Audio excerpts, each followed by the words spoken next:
طوبى لمن حفظ الكتاب بصدره فبدا وضيئا كالنجوم تألقا وتمثل القرآن في أخلاقه وفعاله فيه الفؤاد تعلقا وتلاه في جنح الدجى متدبرا والدمع من بين الجفون ترقرقا هذه صفات الحافظين كتابه حقا فكن بصفاتهم متخلقا.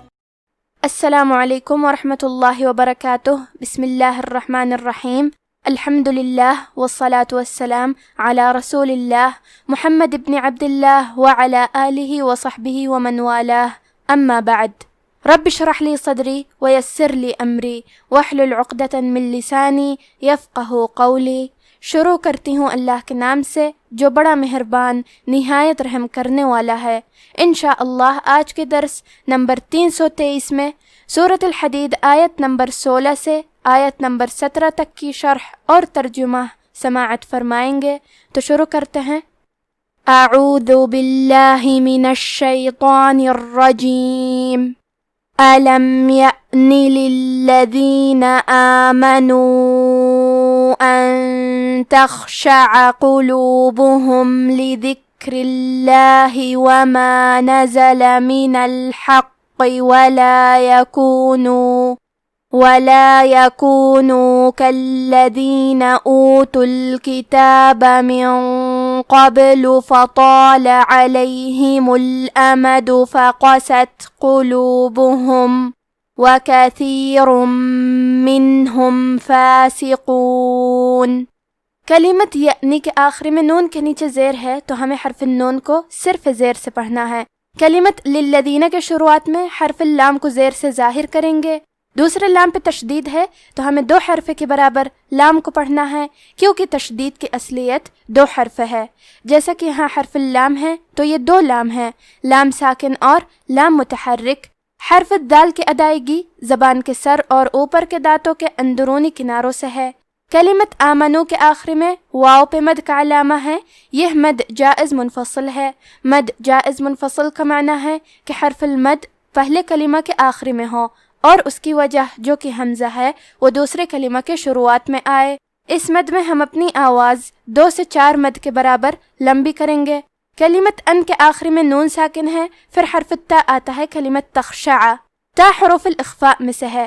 اخفاء کا معنی ہے چھپا دینا، تو ہم نون ساکن کو چھپاتے ہوئے اور غنہ کے ساتھ یہ حکم کو ادا کریں گے. ان تخشع.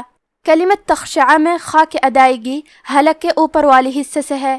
خا حروف تفخیم میں سے ہے تو ہم یہ حرف کو موٹی آواز میں پڑھیں گے. کیونکہ یہاں خا ساکن ہے تو ہمیں خا کو ہمزے سے پڑھنا ہے. ہمزے کا معنی ہے حرف کی آواز ایسے کمزور ہو کہ اس میں پستی پائی جائے. تو ہم یہ کلمہ کو ایسے پڑھیں گے تخشع. شین پہ زبر ہے اور عین پہ بھی زبر ہے تو ہم یہ دونوں زبر کو ظاہر کریں گے اور حرف العین کو حلق کے درمیان والے حصے سے پڑھیں گے. کلمت قلوبہم میں قاف کی ادائیگی زبان کے جڑ اور تالوں کے نرم حصے سے ہے. قاف حروف تفخیم میں سے ہے تو ہم یہ حرف کو موٹی آواز میں پڑھیں گے. حرف البا پہ اور ہا پہ دونوں پہ پیش ہے تو ہمیں یہ دونوں پیش کو ظاہر کرنا ہے. کلمت لذکری میں کاف ساکن ہے کیونکہ کاف بھی حروف الہمزہ میں سے ہے تو ہم یہ کلمہ کو ایسے پڑھیں گے لذکری. حرف الرا کے نیچے زیر ہے. یہاں را کا حکم ہے ترقیق تو ہم حرف الرا کو پتلی آواز میں پڑھیں گے. لفظ الجلالہ کے لام کا حکم ہے ترقیق تو ہمیں حرف اللام کو پتلی آواز میں پڑھنا ہے لذکر اللہ. کلمت نزلہ میں نون پہ زے پہ اور لام پہ تینوں پہ زبر ہے تو ہم یہ تینوں زبر کو برابر سے ادا کریں گے. کلمت الحق میں حا کی ادائیگی حلق کے درمیان والے حصے سے ہے. حرف القاف پہ تشدید ہے تو ہم 2 حرف کے برابر قاف کو پڑھیں گے اور اسے موٹی آواز میں بھی پڑھیں گے. کلمت من کے آخری میں نون ساکن ہے. پھر حرف القاف آتا ہے. کلمت قبلو قاف حروف الاخفاء میں سے ہے تو ہم یہ حکم کو غنہ کے ساتھ ادا کریں گے.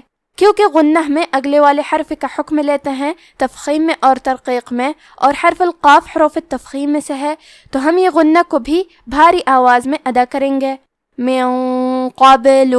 کلمت قبلو میں حرف البا پہ جزم ہے، یہاں با کا حکم ہے قلقلہ۔ قلقلہ کا معنی ہے حرف ساکن کو ہلانا، تو ہم حرف البا کو ہلاتے ہوئے یہ کلمہ کو پڑھیں گے۔ قابلو حرف اللام پہ پیش ہے تو ہمیں پیش کو ظاہر کرنا ہے۔ کلمت فطالہ میں حرف الطو ہے، تو حروف التفخیم میں سے ہے، تو ہم یہ حرف کو موٹی آواز میں پڑھیں گے کیونکہ اس کے بعد مد الف ہے، اور مد الف میں پیچھے والے حرف کا حکم لیتے ہیں تفخیم میں اور ترقیق میں، تو کیونکہ اس کے پہلے حرف الطو ہے تو ہمیں مد الف کو بھی بھاری آواز میں پڑھنا ہے۔ فطال کلمت علیہم میں میم کے پیش کو ظاہر کریں گے۔ کلمت الامد میں الف پہ زبر ہے اور میم پہ بھی زبر ہے، تو ہم یہ دونوں زبر کو ظاہر کریں گے۔ کلمت فقست میں فا پہ، قاف پہ اور سین پہ تینوں پہ زبر ہے، تو ہم یہ تینوں زبر کو برابر سے ادا کریں گے۔ یہاں تا ساکن ہے تو ہمیں تا کو ہمزے سے پڑھنا ہے۔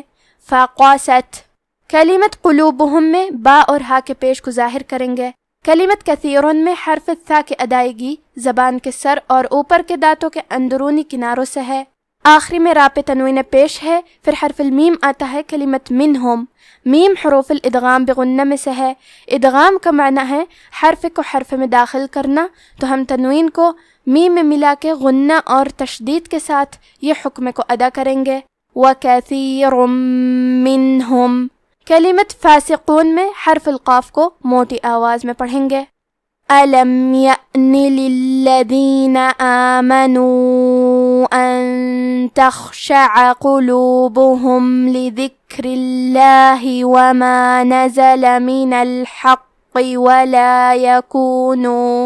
وَلَا يَكُونُوا كَالَّذِينَ أُوتُوا الْكِتَابَ مِن قَبْلُ فَطَالَ عَلَيْهِمُ الْأَمَدُ فَقَسَتْ قُلُوبُهُمْ وَكَثِيرٌ مِّنْهُمْ فَاسِقُونَ اعْلَمُوا أَنَّ اللَّهَ يُحْيِي الْأَرْضَ بَعْدَ مَوْتِهَا قَدْ بَيَّنَّا لَكُمُ الْآيَاتِ لَعَلَّكُمْ تَعْقِلُونَ کلمت اعلموا میں الف کے نیچے زیر ہے تو ہم حمزہ کو ظاہر کریں گے اور اسے زیر سے پڑھیں گے۔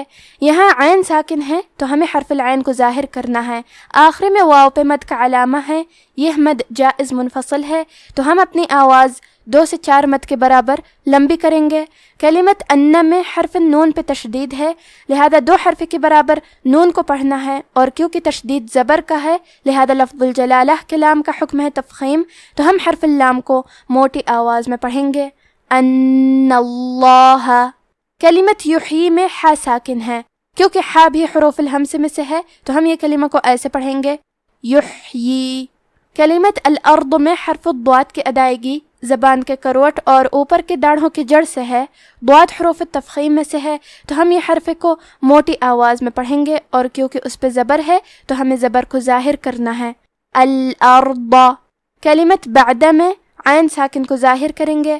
کلمت قد میں حرف دال پہ جزم ہے، کیونکہ دال بھی حروف القلقلہ میں سے ہے، تو ہم یہ حرف کو ہلاتے ہوئے یہ کلمہ کو پڑھیں گے قد۔ کلمت الآیات میں الف پہ کھڑا زبر ہے اور یا پہ بھی کھڑا زبر ہے، یہ دونوں مد الف ہے، تو ہم یہ دونوں مد کو برابر سے ادا کریں گے۔